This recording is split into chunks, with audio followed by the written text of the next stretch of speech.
नमस्कार साथियों, गरजते बादल चैनल में आपका स्वागत है। आज हम संदेश लेखन के बारे में पढ़ेंगे। यह 10th क्लास CBSE इसमें अभी नया जोड़ा है, तो इसको लेकर के पढ़ेंगे। देखते हैं संदेश क्या है। तो संदेश क्या है? संदेश शब्द है वो संस्कृत भाषा का शब्द है। पहली बात तो हमें ये ध्यान रखनी है, ये संस्कृत भाषा का शब्द है। जब हम संदेश लिखेंगे तो लिखते समय हमें ध्यान रखना है कि इसमें शब्द सीमा है वो 30 से 40 शब्द होते हैं। एक ये बात ध्यान रखनी है। आगे हम बात करें इसकी परिभाषा के बारे में। तो जब परिभाषा के बारे में चर्चा करेंगे तो वो है, जब कोई व्यक्ति किसी कारणवश किसी दूसरे व्यक्ति से सीधी बात नहीं कर सकता, तब कोई जानकारी या खबर संदेश के जरिए दूसरे व्यक्ति तक पहुंचाता है, उसे संदेश कहा जाता है। मान लीजिए कोई व्यक्ति है, सीधी बात नहीं कर पा रहा, वो व्यक्ति उनसे काफ़ी दूर है, तो उसको अपनी इस संदेश के माध्यम से अपना समाचार, अपनी खबर, अपनी बात भेजता है, वो संदेश होता है। अगर और चर्चा की जाए तो वो है संदेश लिखित या मौखिक दोनों ही प्रकार के हो सकते हैं। हम यूँ कहें, संदेश किसी व्यक्ति विशेष या किसी समूह के द्वारा किसी व्यक्ति विशेष या समूह को भी दिए जा सकते हैं। एक बार मैं फिर से इस बात को कहूँगा, संदेश किसी व्यक्ति विशेष या किसी समूह के द्वारा किसी विशेष व्यक्ति या किसी विशेष समूह को दिया जा सकता है। मतलब संदेश व्यक्तिगत भी है, संदेश सार्वजनिक भी है। आइए चर्चा करते हैं इसी संदेश को लेकर के, इसके भेद के बारे में। तो इसके दो भेद माने जाते हैं, एक औपचारिक संदेश और एक अनौपचारिक संदेश। पत्र की जब हम चर्चा करते हैं तो पत्र के भी दो ही पार्ट माने जाते हैं, भेद माने जाते हैं, औपचारिक पत्र और अनौपचारिक पत्र। लेकिन हम आज बात किसकी कर रहे हैं? संदेश की। तो संदेश के भी कितने भेद हुए? दो, औपचारिक संदेश, अनौपचारिक संदेश। बात करते हैं औपचारिक संदेश के बारे में। ये किस किस को दिए जाते हैं? औपचारिक संदेश किस किस को दिए जाते हैं?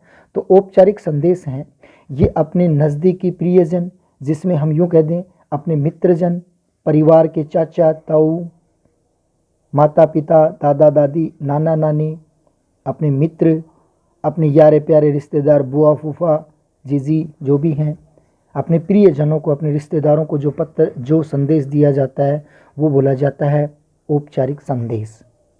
बात करते हैं दूसरे पक्ष की। तो दूसरे पक्ष में औपचारिक संदेश आता है। औपचारिक संदेश हम किनको दे सकते हैं, कौन दे सकता है? तो ये अधिकारियों के द्वारा दिया जाता है। सामान्यतः हो सकता है आमजन के लिए हो, इसको सार्वजनिक रूप से भी प्रेषित किया जा सकता है। तो बात क्या आई? अधिकारियों के द्वारा, आमजन और सार्वजनिक रूप से हम अनौपचारिक संदेश को प्रेषित करते हैं। चलिए बात करते हैं कि संदेश कौन से काल में लिखा जा सकता है। तो काल की बात जब आती है तो हम कह सकते हैं संदेश भूतकाल में भी लिखा जा सकता है, वर्तमान काल में भी लिखा जा सकता है तथा भविष्य काल में भी संदेश को लिखा जा सकता है। कहने का मतलब क्या है कि संदेश तीनों कालों में लिखे जा सकते हैं। अब बात करते हैं संदेश लेखन के प्रकार कौन कौन से हम मान सकते हैं। तो संदेश लेखन के प्रकार की बात करते हैं तो मुख्यतः हम यूँ कह सकते हैं, इनको 6 भागों में बांट सकते हैं। पहला हमने देखा व्यक्तिगत संदेश। व्यक्तिगत संदेश ये एक व्यक्ति किसी दूसरे व्यक्ति को उनके जन्मदिन पर, उनके किसी उत्सव पर, उनके किसी व्यक्ति विशेष पर्व, व्यक्ति विशेष उत्सव, व्यक्ति विशेष उपलब्धि, इसके ऊपर दिया जाता है, व्यक्तिगत संदेश होता है। सामाजिक संदेश क्या होगा? सामाजिक संदेश के लिए हम कह सकते हैं कि वह संदेश जो समाज के लिए हो, समाज के लिए प्रेषित किया गया हो, उनके हित का निहित भाव हो। तीसरा संदेश हम कह सकते हैं मिश्रित, जिसमें व्यक्तिगत भी हो, सामाजिक भी हो, ये दोनों का मिला जुला रूप मिश्रित में। तीसरी बात करते हैं, अगली बात करते हैं शुभ कामना संदेश। तो किसी का कोई भी उत्सव में, जन्म दिवस पर या फिर जन्मदिन पर कह दें, या फिर उसकी विवाह वर्षगांठ, व्यक्तिगत जो आप शुभकामनाएं देते हैं जन्म दिवस पर या अन्य किसी उपलब्धि पर, हम उन्हें शुभकामना संदेश देते हैं। अगला है शोक संदेश। शोक संदेश हम यूँ कह सकते हैं अपने किसी प्रियजन की आकस्मिक दुर्घटना, निधन इत्यादि पर शोक दुख व्यक्त करने के लिए इस संदेश का उपयोग किया जाता है। आगे करते हैं, अगला भेद है, अगला प्रकार है, वो लेंगे हम पर्व एवं त्यौहार से संबंधित।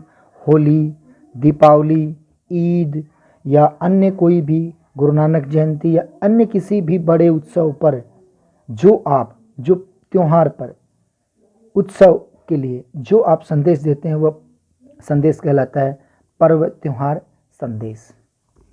अब बात करते हैं संदेश लेखन के लिए हमें कौन कौन सी बातें ध्यान रखनी है। मानी संदेश लेखन में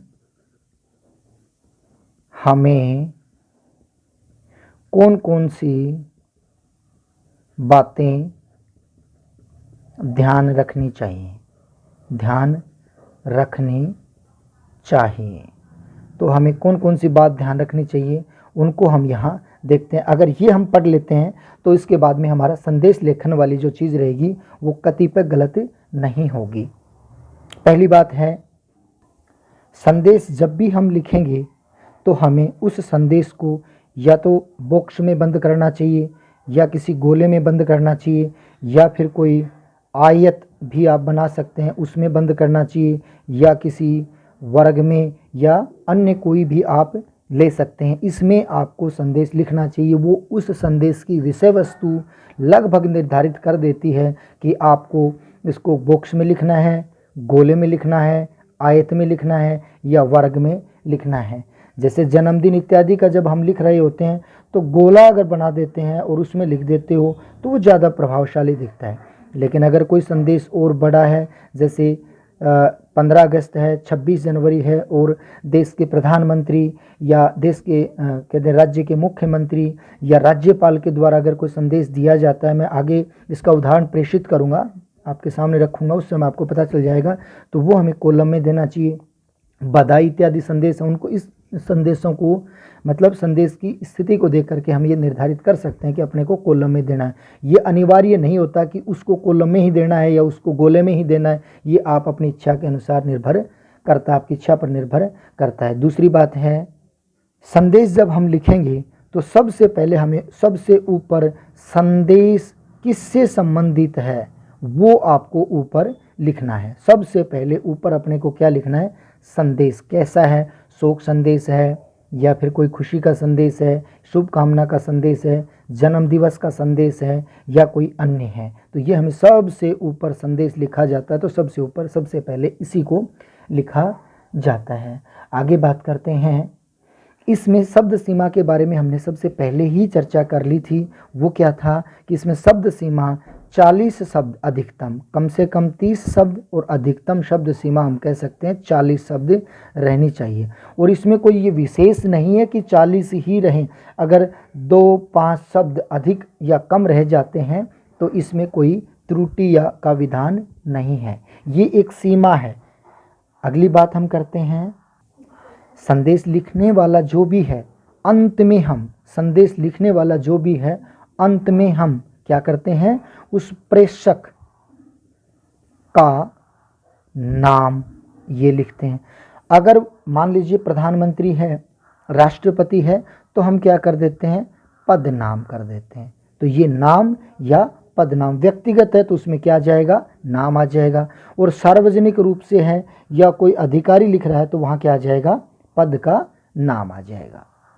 अगली बात आती है कि जब भी आप संदेश लिख रहे हैं तो संदेश लिखते समय हम उस संदेश से संबंधित हम चित्र भी बना सकते हैं, चित्र भी बना सकते हैं जो संदेश आप लिख रहे हो उससे संबंधित।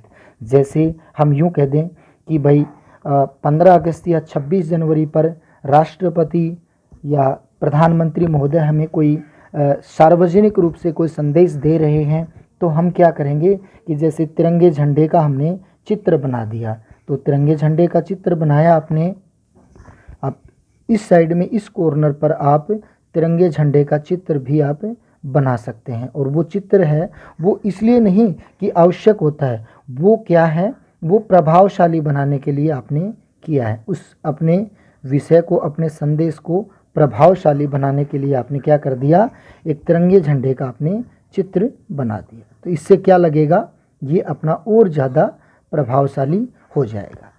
उम्मीद करता हूँ आपको ये बातें समझ में आ रही होंगी। चित्र बना देने से ये आपका संदेश है, ये कैसा बन जाएगा, प्रभावशाली। चित्र बना देने से संदेश कैसा बन जाएगा, प्रभावशाली। अपने संदेश को प्रभावशाली तरीके से लेने के लिए हम चित्र बनाते हैं। अगर मान लीजिए जन्मदिन है किसी का, तो जन्मदिन पे आपने केक बना दिया और उस केक बना दिया, ये इस तरफ बना दिया, दूसरी तरफ आपने कोई दूसरा बना दिया, तो ये भी चलता है। अगली बात हम यूँ भी कह सकते हैं कि संबंधित संदेश से संबंधित अगर हम कोई शायरी या फिर कोई कविता, ये 2-3 पंक्तियों की अगर हम दे देते हैं तो ये और भी ज़्यादा प्रभावशाली हो जाता है। आप ये भी दे सकते हैं, आप ये भी दे सकते हैं, माने चित्र भी आप बना सकते हैं। अब हम संदेश से संबंधित एक अपना उसका खाका तैयार कर लेते हैं कि हमें संदेश किस प्रकार से लिखना चाहिए। तो मान लीजिए आपकी ये एग्ज़ाम की कॉपी है और यहाँ हम इसको बना लेते हैं। तो मैं एक बार बना ही देता हूँ, इसको देखिएगा। जैसे ये एक हमने प्रारूप बना लिया है कि किस प्रकार से हमें लिखना है। सबसे ऊपर हमने क्या दे दिया, संदेश किसका है वो हम यहाँ लिख देंगे। आप संदेश लिखा ऊपर और आपने यहाँ पर अपना वो विषय लिख दिया, किससे संबंधित है, बधाई संदेश है, जन्मदिन पर संदेश है, आप चाहो विवाह पर जैसे संदेश है, तो आपने क्या किया, यहाँ पर उससे संबंधित 2 पंक्तियाँ अगर आपने लिख दी, जन्मदिन की लिख दी, क्या लिख दिया आपने, तुम जियो हजारों साल, साल के दिन हो 50,000। तो क्या दिया आपने कि यहाँ आपने पंक्तियाँ लिख दी, जन्मदिवस से संबंधित था, शायरी लिख दी। अब जन्मदिन से संबंधित अगर कोई आप चित्र बनाना चाहो तो आप इस तरफ वो चित्र भी बना सकते हैं। और क्या लिखना है देखिएगा, ठीक इसके नीचे लेफ्ट साइड में क्या करेंगे, सबसे पहले अपने को दिनांक लिखनी होती है। दिनांक लिखी जो भी है, तो आज की दिनांक हमने लिख दी, या एग्ज़ाम में जो पूछा जा रहा है, परीक्षा में पूछा जा रहा है, तो परीक्षा की तिथि यहाँ लिख दी, फरवरी या मार्च है जैसे, तो 10 मार्च या 5 मार्च 2020 या 21 और समय मान लीजिए पूछा गया तो देना अनिवार्य है। समय आपने लिख दिया प्रातः 10 बजे AM आपने कर दिया। तो मतलब क्या आया कि अपने को ये 3 बातें विशेष रूप से ध्यान रखनी है। ऊपर लिखा संदेश कैसा, उससे संबंधित पंक्ति, उसके बाद में अगली पंक्ति में आप यूँ कह सकते हैं, अगली पंक्ति में दिनांक आ जाएगा, उससे अगली पंक्ति में ठीक उसके नीचे समय आ जाएगा, उसके बाद में संबोधन। अगर ये संदेश आप अपने प्रियजनों को लिख रहे हो तो अपने प्रिय भाई, प्रिय बहन, पूजनीय पिताजी, ये आप व्यक्तिगत लिख रहे हो।